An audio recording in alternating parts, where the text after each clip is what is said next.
Lorsqu'on parle de ballon d'or, on parle de gloire, mais aussi des injustices et des scandales.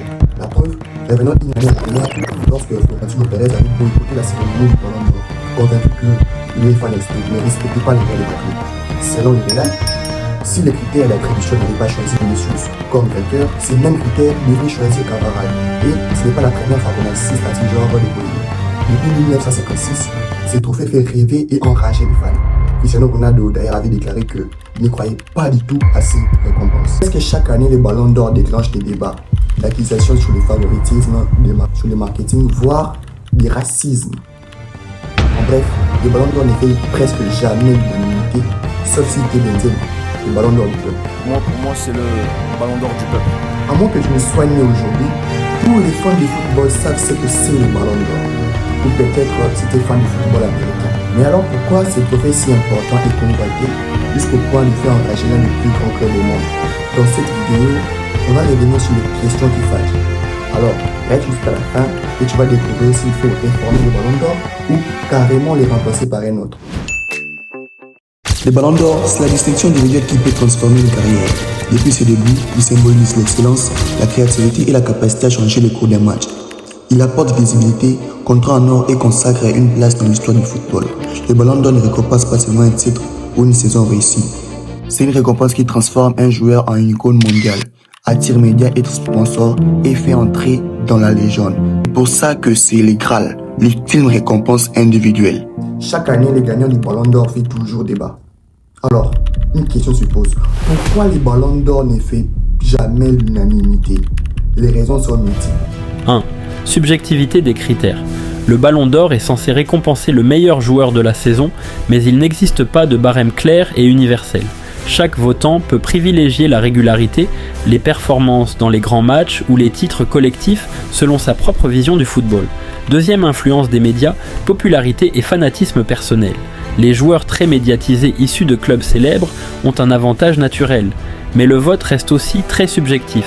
Un journaliste fan du Barça pourrait voter pour Lamine même si d'autres joueurs ont été meilleurs.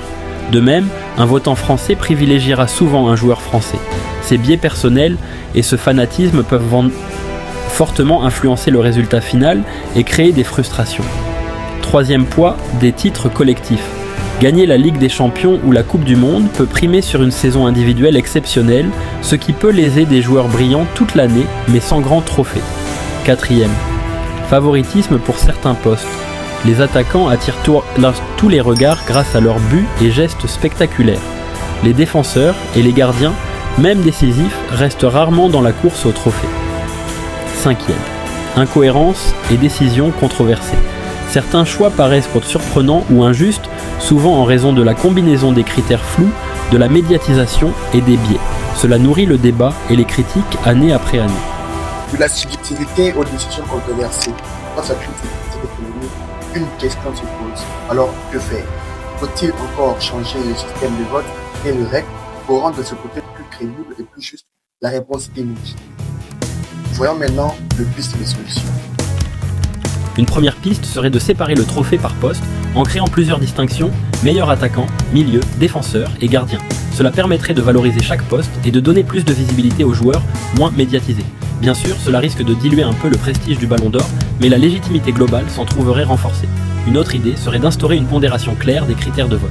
Par exemple, 40% pour les performances individuelles, 25% pour les titres collectifs, 20% pour la régularité dans les grands matchs et 15% pour le comportement. Cela réduirait la subjectivité et offrirait un cadre plus transparent pour les votants, même si obtenir un consensus mondial resterait compliqué. Enfin, il serait possible d'intégrer des statistiques avancées pour aller au-delà des simples buts et passes, des passes progressives, ballons récupérés, pressing réussi et impact dans les moments clés. Cette approche permettrait de valoriser les profils invisibles, mais elle reste complexe pour le grand public. Le système permettrait peut-être de récompenser le meilleur joueur, mais de nos jours, le ballon d'or n'est plus le seul à célébrer l'excellence. Nous avons désormais des trophées comme le Best et Globe Soccer. Alors je vous explique pourquoi il faudrait lui donner plus de chance et de crédibilité dans nos débats. 1. Une reconnaissance plus équilibrée. Certains trophées, comme The Best ou les Globe Soccer Awards, utilisent des votants variés, journalistes, entraîneurs, capitaines, supporters. Résultat, ils captent des dimensions que le ballon d'or, centré sur les journalistes, peut négliger. 2. Une représentativité plus large. Le ballon d'or se concentre souvent sur l'Europe et les grands clubs. Les autres distinctions mettent en lumière les talents émergents et ceux évoluant dans des championnats moins médiatisés, une vision plus globale et diverse du football. Troisième, transparence et diversité des critères. Beaucoup de prix alternatifs expliquent mieux leur méthode. Vote du terrain et du public, mélange d'avis objectifs et subjectifs. Moins de biais, plus de clarté et une vision complète des performances. Quatrième, une reconnaissance plus actuelle. Certains trophées sont remis plus tôt dans l'année, cela permet de récompenser immédiatement les exploits plutôt que d'attendre la fin de saison ou que la perception change avec le calendrier. 5. Une alternative crédible en cas de controverse. Quand le Ballon d'Or fait débat, d'autres trophées peuvent reconnaître ceux que le public considère comme les vrais gagnants. Cela enrichit le débat et évite de tout concentrer sur une seule cérémonie. 6. Des voix influentes le confirment. Plusieurs légendes et personnalités du football ont critiqué le processus du Ballon d'Or et salué la légitimité de ces autres prix.